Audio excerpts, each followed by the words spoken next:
President Obama on a multi-state campaign swing out west, fighting for endangered Democrats who must face angry voters in just 12 days now. Chief White House correspondent Chip Reid is traveling with the president in Seattle. Chip, good morning. Well, good morning, Maggie. The president is here in Washington state to campaign for Democratic Senator Patty Murray, who is locked in a very tight race against hard-charging Republican Dino Rossi. For the president, with less than 2 weeks ago, it's now a sprint to the finish that began last night in Portland, Oregon.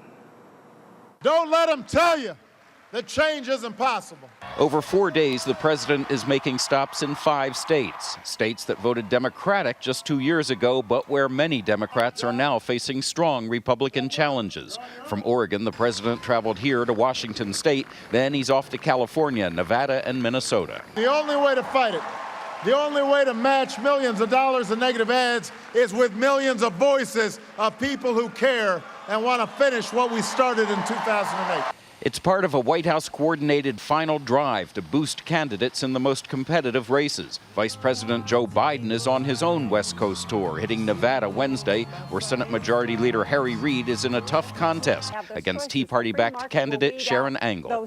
Vote your hopes. Don't vote your fears.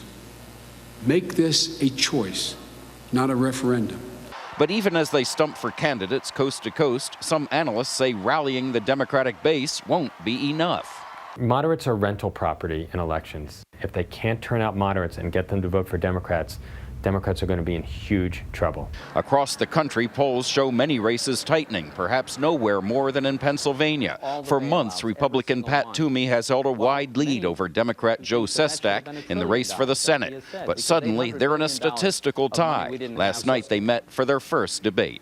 Look, I know he won the very coveted award of an endorsement by Sarah Palin. What I'm most concerned about are those extreme candidates that are actually taking advantage of the extreme fringe of the Tea Party. The person who's the extreme candidate that is so far out of touch with Pennsylvania is Joe Sestak.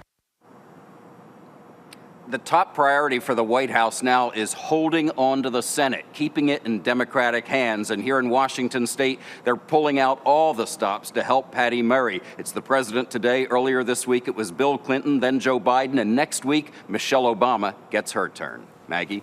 All the big guns. Chip Reid in Seattle. Thank you, Chip.